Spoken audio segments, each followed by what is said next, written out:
Welcome back to the Deep Dive.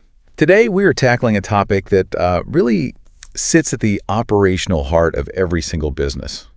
But historically, it was often treated like, a necessary evil. I'm talking about human resources. If you look back over the last, say, 120 years, the function that handled payroll and just kept attendance sheets, well, now it's responsible for global organizational design, AI implementation, corporate culture. I mean, the change is just massive. Okay, let's unpack this. It's a huge transformation. So our mission today is to distill the core phases of HR's evolution. We're going to trace its journey from a very simple administrative function all the way to becoming a strategic partner that's actually shaping global business outcomes. Right. We're basically finding out how these massive external forces, things like new laws, unionization, and of course technology, how they kept redefining what it means to manage and, more importantly, to value people at work. And that transformation is absolutely vital to understand. I mean, this isn't just a story about HR departments getting bigger. It's a direct reflection of changing economic priorities and the evolving status of the worker in society. That's a great point. Because historically, especially at the dawn of the industrial age, the view was purely transactional. Employees were, just raw resources to be managed efficiently. They were often treated exactly like capital equipment or inventory. Just another line item on a spreadsheet. Exactly. The whole evolution is defined by this slow and, let's be honest, often painful realization that people are just fundamentally different from machinery. So let's start right there at that origin point. The early 1900s, we can call it the administrative era. This was HR in its most basic form. And frankly, they were essentially glorified bookkeepers just stamping out fires. That's a perfect description. The primary function was handling these highly transactional tasks: record keeping, processing, payroll. Making sure the checks were right. Making sure the checks were right, basic staffing. They were managing the mechanics of employment. If the factory floor needed 500 people on Tuesday, HR's predecessor made sure those 500 people were recorded, paid, and accounted for. Right. And the few labor regulations that did exist required all this tedious documentation, and that fell squarely on this department. So the view of the employee was intensely operational. You mentioned control earlier, and that was the primary metric, wasn't it? Absolutely. We see this with the introduction of welfare officers, especially in these huge manufacturing settings. The title sounds so nice, so altruistic. It does, but their role was purely pragmatic. It was about maintaining order, managing workers' basic grievances, and dealing with things like housing or safety, but only to prevent widespread disruptions or, strikes. So it was all about ensuring uninterrupted production, not about employee fulfillment. Not at all. If the numbers balanced, the workers showed up, and the machines kept running, then the system was considered a success. It just sounds like a bureaucratic necessity. There's no connection to strategy, to the future. There wasn't. Efficiency, consistency, and control. Those were the metrics. If the organization was running smoothly, HR was invisible. The whole idea of an employee as an asset that you should, strategically develop or invest in or critically retain, that just hadn't entered the corporate language yet. But the world outside the factory was changing. I mean, dramatically. So this phase of pure control, it had to break down. And it did because of massive external pressure. Which leads us to our next big turning point, the shift to compliance and welfare in the mid-20th century. And this is the moment when HR really gained some serious gravity. And it was largely because governments and organized labor started stepping in to standardize the employer-employee relationship. This shift wasn't driven by corporate innovation. It was mandatory. It was forced on them. Completely. The moment major labor laws were enacted, HR's job instantly transformed. It became compliance-driven overnight. And I guess the centerpiece of this was legislation like the Fair Labor Standards Act, the FLSA in the United States.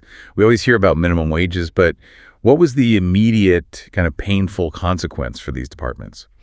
Well, the FLSA particularly, it forced immense structure onto organizations that were often just operating on handshake deals or, arbitrary rules.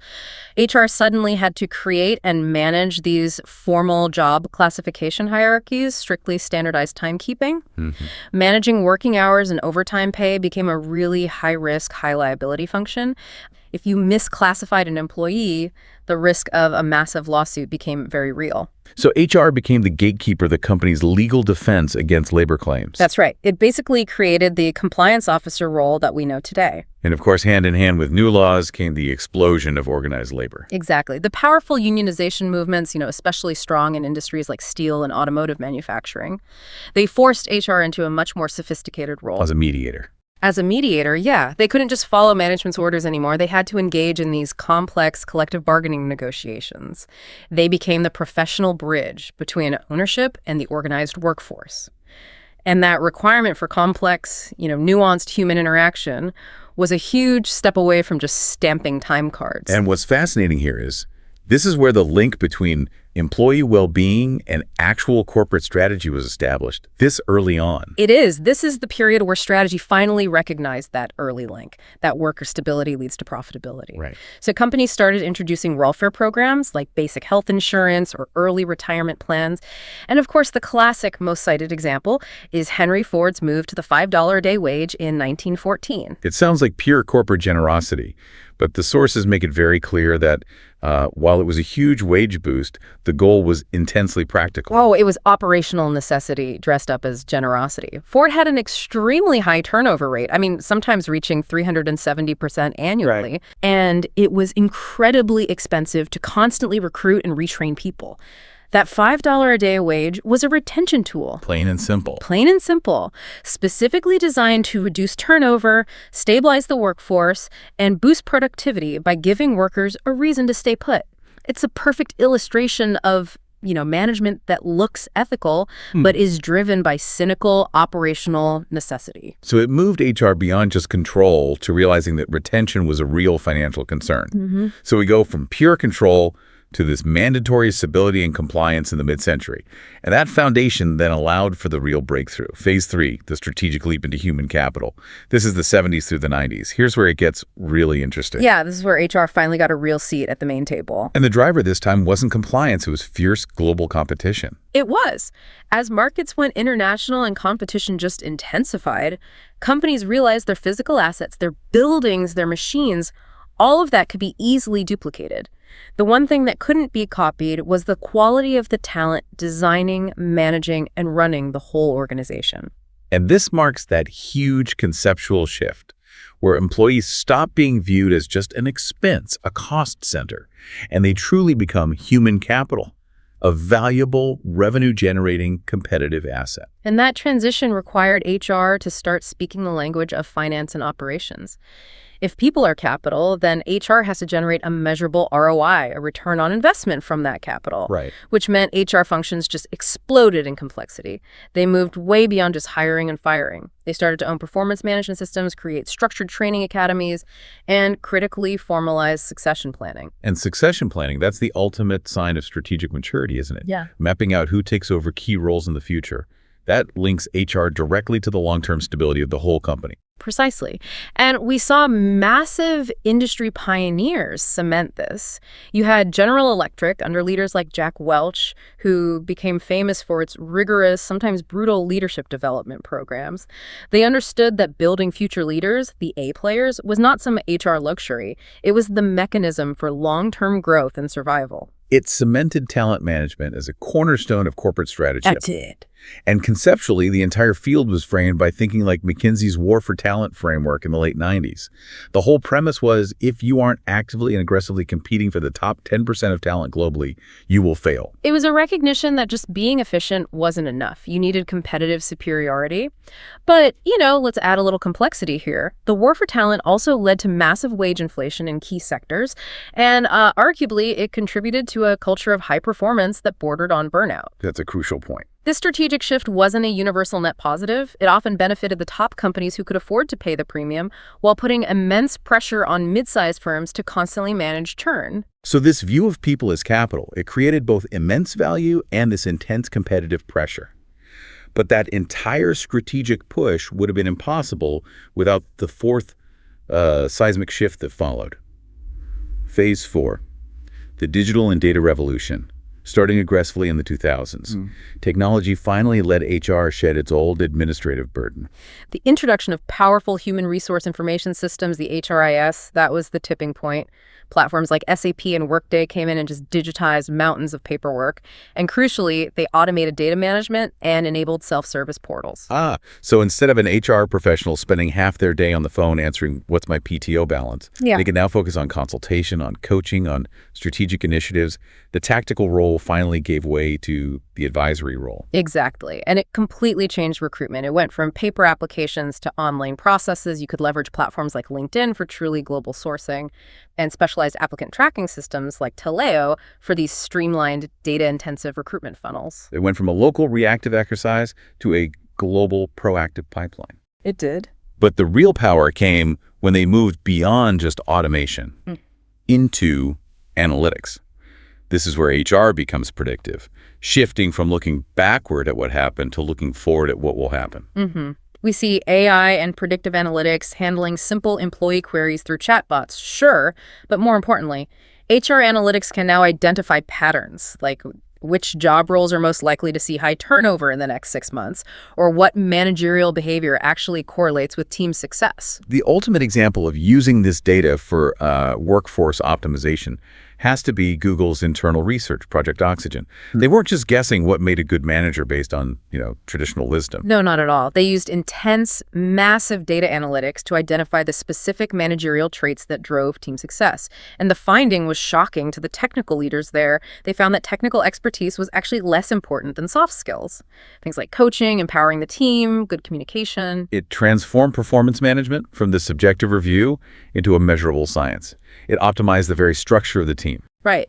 And this raises an important question. How did technology transform HR into a predictive rather than just a historical function? By automating the past and analyzing the present, HR can now proactively help leaders shape the future of their workforce.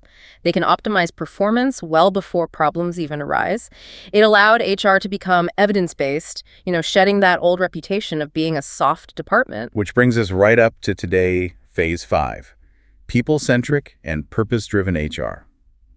Having largely mastered the strategic and the digital, the focus has shifted yet again. It's moving inward to the employee experience and outward to the company's social impact. The current mandate is really centered on employee experience, on creating an environment where people thrive, not just survive. And this involves robust diversity and inclusion initiatives, sustainability goals, and adapting very rapidly to new expectations around work-life balance. The pandemic accelerated this dramatically. Suddenly, HR was responsible for setting global remote work policies, implementing advanced wellness programs, flexible scheduling, all pushed strongly by organizations like Twitter and Airbnb, who realized the talent market now demands radical flexibility. And the focus on culture and purpose is profound. It's driven by changing societal values and the expectations of younger workers, especially Gen Z, who often prioritize meaning right alongside compensation. Yeah. You see this intensely reflected in corporate strategy now. You can take Salesforce, for example. Their huge investment in workplace equality and their Ohana, their family culture. That's not just nice marketing. It's a structural strategy designed to foster a sense of belonging, which directly reduces turnover and improves engagement. And HR is now deeply involved in shaping the organization's external image, ensuring the company aligns with purpose-driven values. Look at Unilever's massive push for sustainable living, or Accenture's comprehensive publicly reported diversity programs. HR isn't just managing the workforce internally anymore. It's representing the company's ethics and mission publicly, making sure that external brand is actually backed up by the internal culture. So what does this all mean? We've traced this remarkable journey. HR started as the administrative clerk, focused on payroll and record keeping. Right. Morphed into the compliance specialist dealing with unions and the FLSA, then emerged as the human capital strategist planning for succession, and finally has settled as this data-driven partner focused on optimizing purpose and experience. The evolution fundamentally mirrors the changing status of the worker in our modern globalized society. And this role, it remains absolutely indispensable. As organizations continue to navigate this hyper-complexity, whether it's managing globally distributed remote teams, integrating AI at every level, or just dealing with the accelerating pace of skill obsolescence, HR is the central function shaping the future of work. It's ensuring that the organization can adapt while maintaining its human talent and its cultural integrity. So here's a final thought. If HR began by focusing on sheer administrative efficiency, a task now being rapidly optimized by AI, and it shifted its focus to employee experience and purpose, how might the rapid advance of AI redefine the fundamental purpose of the human in human resources over the next decade? It's the ultimate challenge. If automation handles most of the transactions in the optimization, then the focus on purpose, inclusion, and meaning, the things AI cannot replicate, that might become HR's ultimate, irreplaceable competitive stronghold against pure technological efficiency, It forces the human element to be truly strategic. rather than just operational. Something to mull over as you dive back into your own work week. Thanks for joining us for the deep dive. You can find all the sources we discussed today linked in the notes. We'll see you next time.